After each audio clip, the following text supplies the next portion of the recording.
اليوم ان شاء الله غادي نكتشفوا الطريقه كيفاش غادي نستخرجوا العسل من الخليه ديال النحل.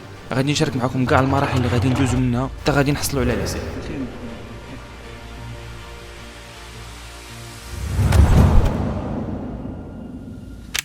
العسل فيه منافع كثيره بزاف وفيه شفاء للناس، داكشي علاش وصانا عليه الرسول عليه الصلاه والسلام، ولكن خاص يكون العسل طبيعي.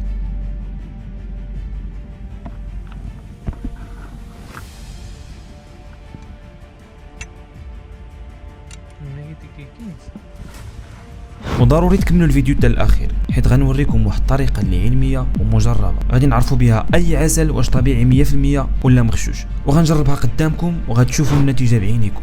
دابا غنمشيو ان شاء الله عند النحل باش نجيبوا العسل.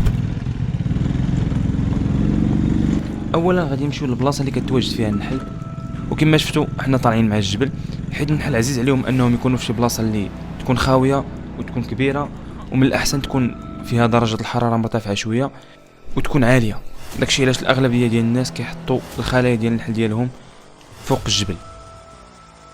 وأوحى ربك إلى النحل أن اتخذي من الجبال بيوتا ومن الشجر ومما يعرشون.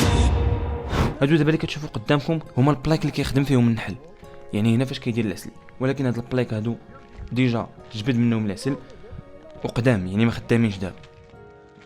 كاين اللي كيخليهم بحال هكا كيخليهم كيخسروا، وكاين اللي كيخبيهم كما غادي نشوفوا في هذا الفيديو هذا، كيديروا لهم شي طرق باش يحافظوا عليهم وما تكونش منهم الحشرات اللي خايبين واللي مضرين.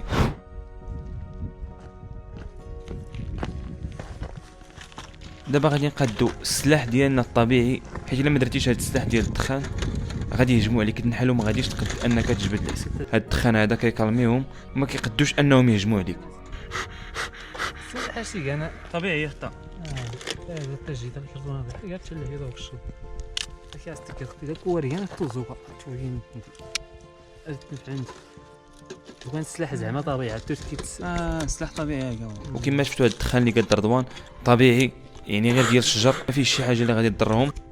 نوري هي حاجه زعما اللي ضراني انا فاكر هي هو الشوط نتا طبيعي طبيعي نسي شي حاجه الميكاز. السلام عليكم اخوان، كلشي مزيان؟ حنا دابا كنتواجدوا حدا الخليه ديال النحل، ان شاء الله غادي نحاولوا اننا نخرجوا العسل وغادي نوريكم الطريقه ان شاء الله.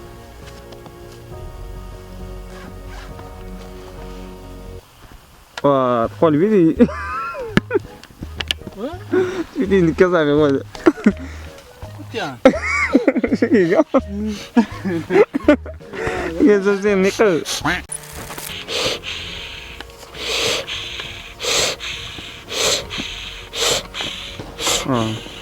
على بركة الله دابا غادي نبداو المهمة ديالنا.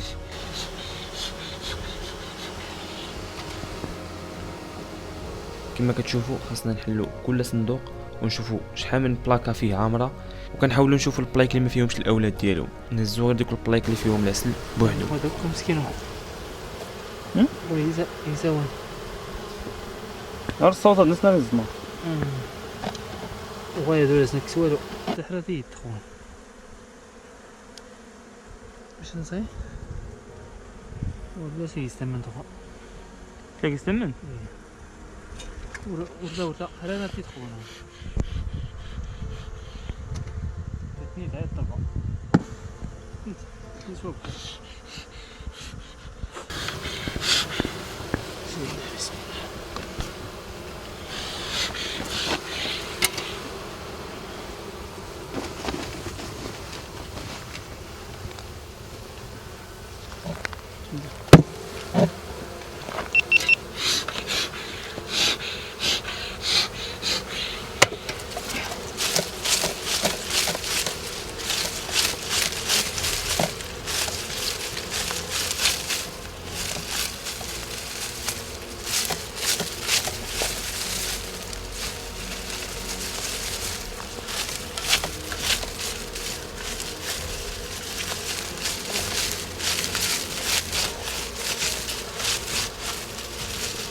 حرام تحطها مرتين الحين نبغى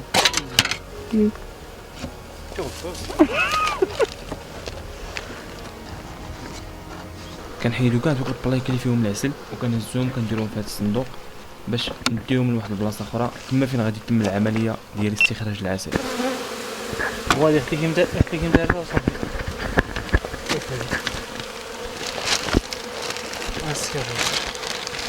تعرف لا صوا تسلس على الناس مش كيس سين استراج داريان.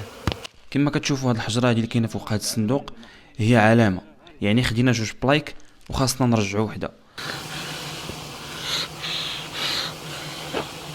تاكل غير زرتي زين ديالك كتجرب في زويت كودن نشوف كودن مشكل كاع واش نتكد نسيم سنت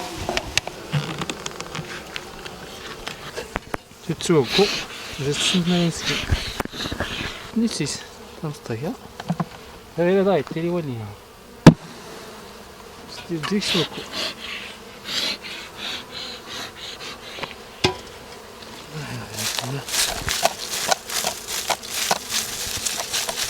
لا تقسم غير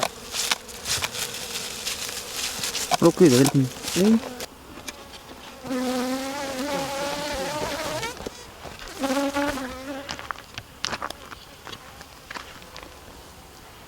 ما شاء الله ما شاء الله. لا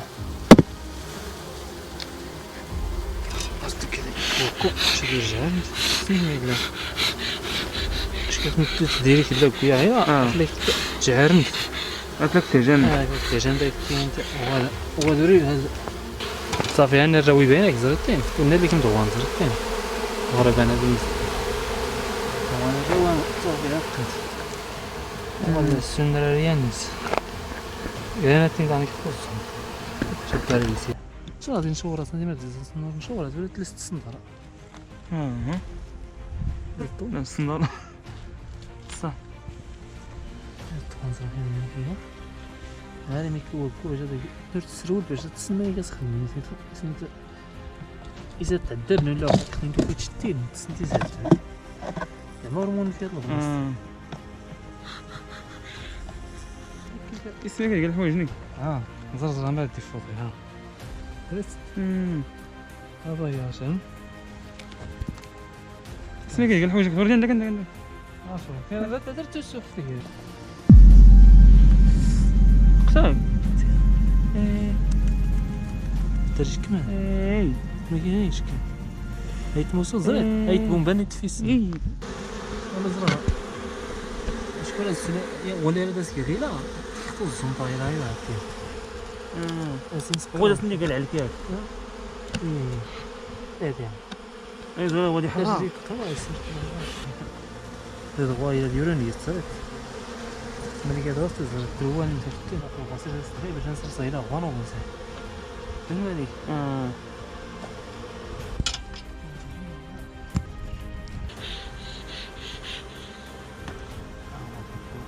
عندك ثاني عمر فاس نتعول هنا وضروري تكملوا الفيديو حتى الاخير حيت غنوريكم واحد الطريقه اللي علميه ومجربه غادي نعرفوا بها اي عسل واش طبيعي 100% ولا مغشوش، وغنجربها قدامكم وغتشوفوا النتيجه بعينيكم.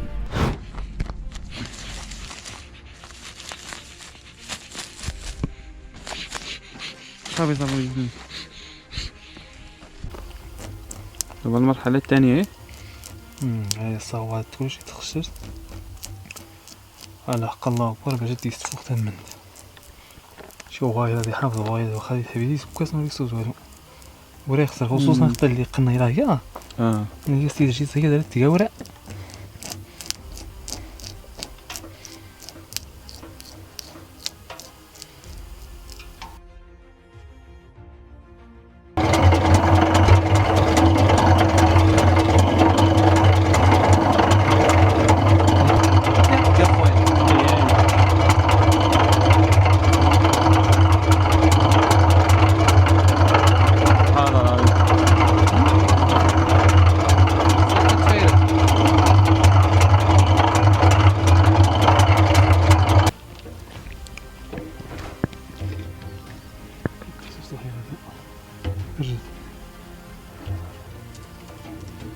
درت العقد تصور ورني دورت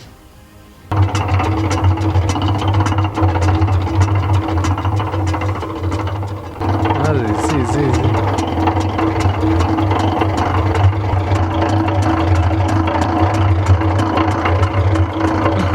التسوس. سير درس ولا يرزا شو يعمر الجبال.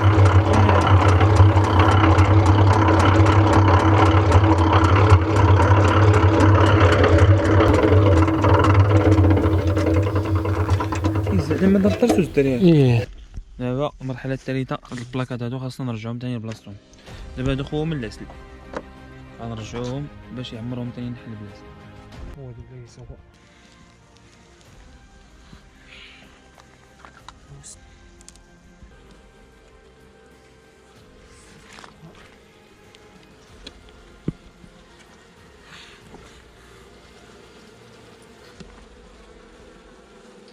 نضرب.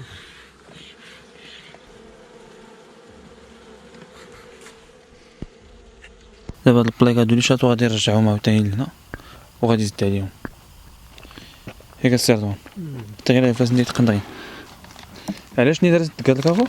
هذيك ديري هاد الفراشات نقولو شتا تشتي ناس تين دايسه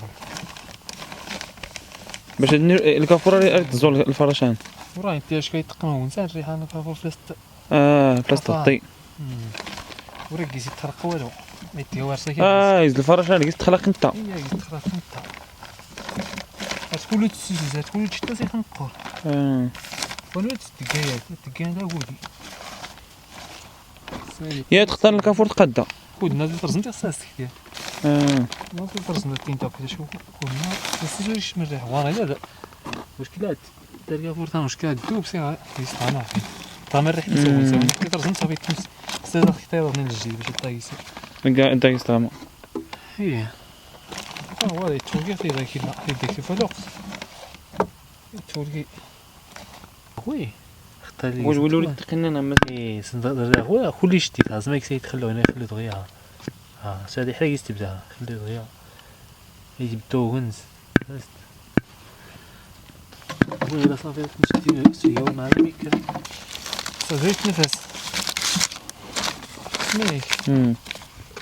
ميك نفسك كيسوي ما دايش كما ري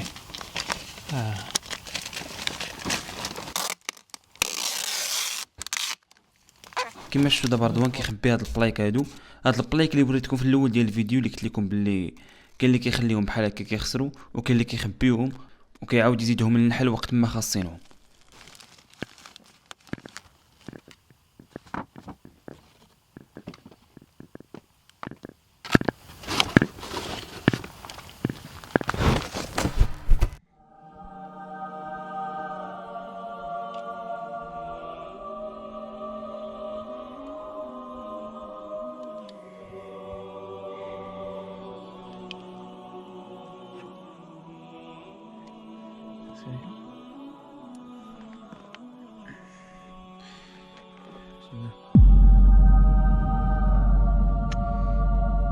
بصح سياسي ما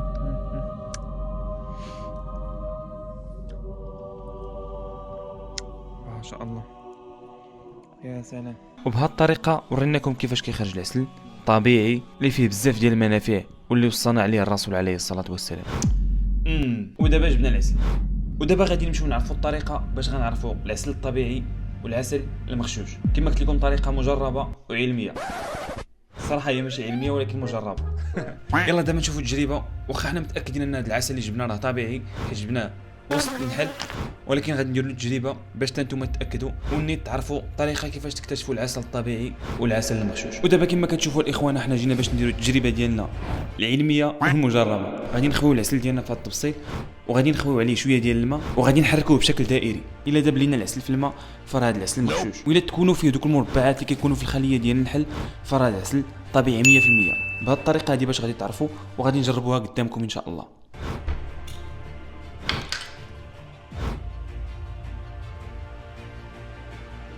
بطبيعة الحال غادي نخوي شويه ديال العسل حيت راه العسل غالي. غادي نخوي عليه الماء وغادي نحركوه بشكل دائري وغنشوفوا واش غادي يخرج لنا بالتموجات او لا.